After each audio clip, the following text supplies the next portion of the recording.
नमस्कार, good morning. Crime और NS की कहानी में आपका स्वागत है। उम्मीद है आप और आपकी फैमिली अच्छी होगी, अपना ख्याल रख रही होगी। आज एक स्टोरी बताने जा रहे हैं जो एक लड़का अपनी गर्लफ्रेंड से मिलने के लिए कोलकाता से मुजफ्फरपुर काटी थाना क्षेत्र महारथा अपने गांव आया। पहले उसने अपनी पढ़ाई पूरी की और वहीं उससे पढ़ाई के दौरान कोचिंग में एक लड़की से उसकी दोस्ती हो गई। दोस्ती के दौरान फिर दोस्ती आगे बढ़ती चली गई। फिर दोनों लोगों ने एक प्लान बनाया कि चल के शादी कर लेते हैं, क्योंकि दोनों अलग अलग कास्ट के थे, अलग अलग जाति के थे, इसलिए घर वाले राजी भी नहीं हुए। फिर दोनों ने कोलकाता जाकर वहाँ से अपनी शादी की। 29 नवंबर 2018 में, लगभग 4 साल पहले दोनों ने वहाँ शादी की।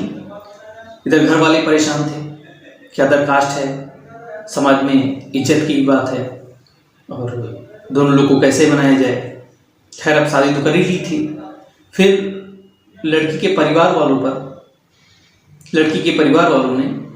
लड़के के परिवार पे अपना दबाव बनाया, थाने से दबाव बनाया, लोकल के जो नेता रहते थे उनसे दबाव बनवाया। खैर, उन्होंने लड़के से जैसे बात की अपनी, वहाँ गए और समझाया। शादी के 4 दिन बाद ही दोनों वापस आते हैं घर। अब यहाँ मामला भी फाइनल हो गया कि चलो ठीक है, आपस में समझौता हो गया, क्योंकि लड़की के परिवार वालों ने FIR भी दर्ज करा रखी थी और वो लड़का आया, वो गिरफ्तार भी हुआ, पकड़ा गया और थाने भी, जेल भी गया। अब वो जेल जा चुका था।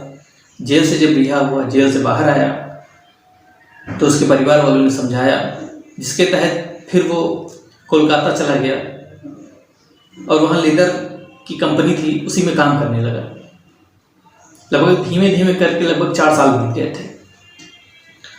फिर एक दिन वो, क्योंकि लड़की से बीच बीच में बात होती थी, लेकिन शायद ये जानकारी ना तो लड़की वालों के घर को पता थी और ना ही लड़की के परिवार वालों को पता थी। दोनों की आपस में बात हुआ करती थी।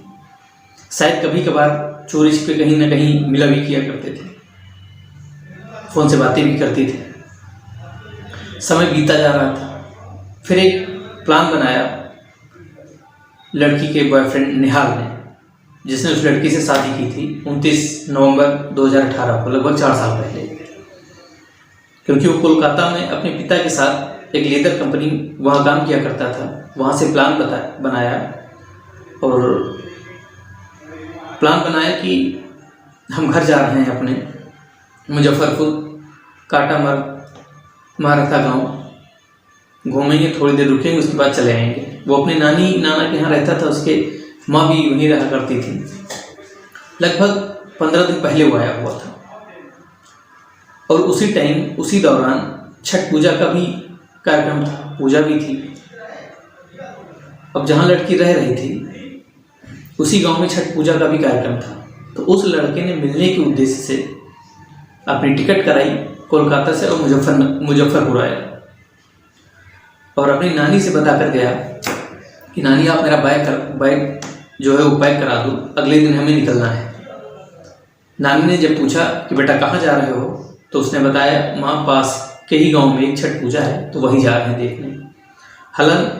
हालांकि नानी को ये जानकारी पहले से थी, तो नानी ने जाने के लिए मना भी किया, लेकिन वो यही कहकर चला गया कि माँ, मैं बस थोड़ी देर में वापस आ जाऊँगा। माँ से भी अपनी बात बताई, नानी से भी अपनी बात बताई कि मैं अभी थोड़ी देर में ही वापस आ जाऊँगा। और उसने अपने दोस्त फैजान को लिया और पास के ही गांव में छठ पूजा का कार्यक्रम था, वहाँ चला गया। अब जैसे ही वहाँ पहुँचा, कुछ देर बाद ही किसी दूसरे के माध्यम से निहाल के परिवार वालों को एक फ़ोन आया कि तुम्हारा लड़का जो यहाँ आया है, लोगों द्वारा मारपीट की जा रही है और उसे बुरी तरह से लोग मारपीट कर रहे हैं उसके साथ। अब निहाल के माता पिता परेशान हो जाते हैं, फिर फ़ोन करते हैं उस लड़की की माँ को और पिता को फ़ोन करते हैं, दोनों लोग को फ़ोन करते हैं और ये भी बताते हैं कि आप चाहे तो मेरे बेटे को जितना इच्छा हो, इच्छा भर के मार लीजिए, हाथ पैर तोड़ दीजिए, चाहे तो आप पुलिस के हवाले कर दीजिए, जो चाहे आप कर सकते हैं, लेकिन बस इतना करना कि जान से मेरे बेटे को मत मारना। फिर इतना होते ही फ़ोन कट जाता है। उधर निहाल के परिवार वाले पुलिस को भी सूचना देते हैं कि छठ पूजा है, मेरा बेटा वहाँ गया हुआ था और उसके साथ लोग मारपीट भी कर रहे हैं, शायद इतना मारपीट कर लिए बेसुध भी हो गया है। अब उधर से पुलिस भी आ रही है, इधर से परिवार वाले भी पहुँच रहे हैं। अब जब मौके पर जैसे ही पहुँचते हैं तो देखते हैं कि बेटे को इतनी बुरी तरीके से मारा गया था। वहाँ रोड पे जो पत्थर थे, ईंट पत्थर थे, उससे उसका सर कूचा गया था, उसके चेहरे पे कई वार किए गए थे, जिसके उसके मौके पर ही मौत हो गई थी। इधर नाना नानी का कहना ये भी था, निहाल की माँ का कहना था कि जब उसको ये जानकारी मिली कि बेटा वहाँ जा रहा है, उसने रोका भी था उसको, लेकिन उसने ये बता दिया कि नानी आप मेरा बैग पैक कर दो, मैं अभी थोड़ी देर में आ जाऊँगा, उसके बाद कल मेरी तैयारी है, मुझे कल कोलकाता भी जाना है।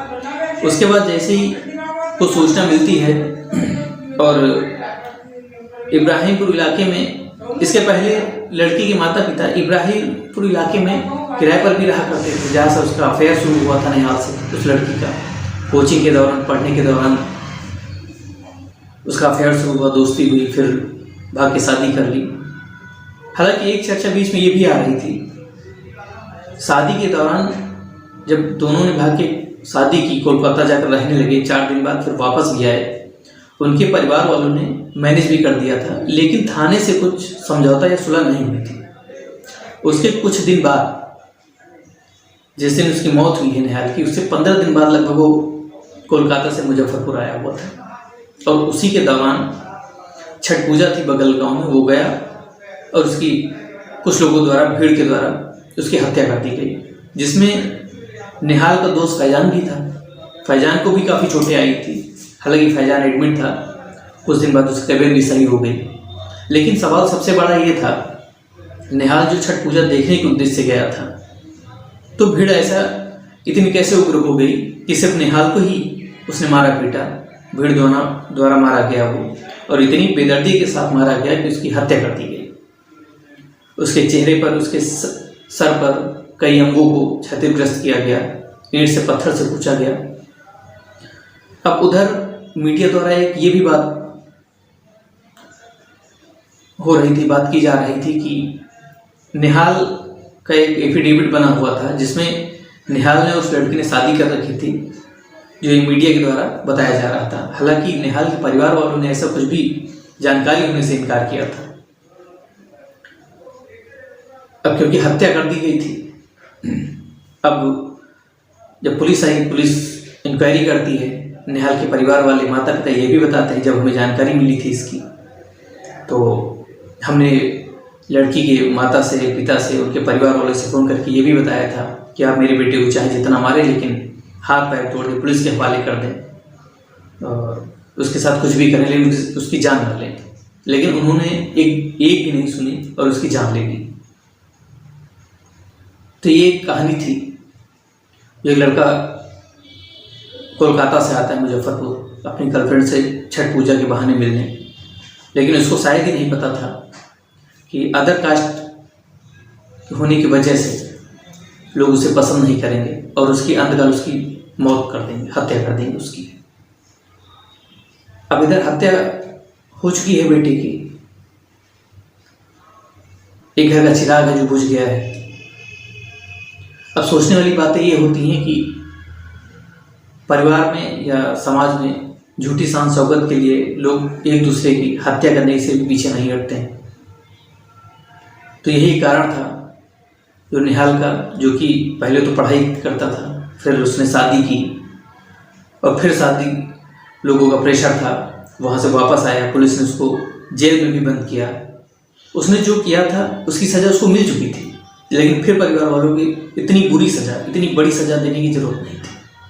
हालांकि जो भी है, कोशिश तो यही रहेगी कि कानून, पुलिस वाले उसे सख्त सख्त सज़ा दें, कार्रवाई हो। इसी के साथ ये स्टोरी समाप्त होती है। फिर मिलते हैं एक अगली स्टोरी के साथ।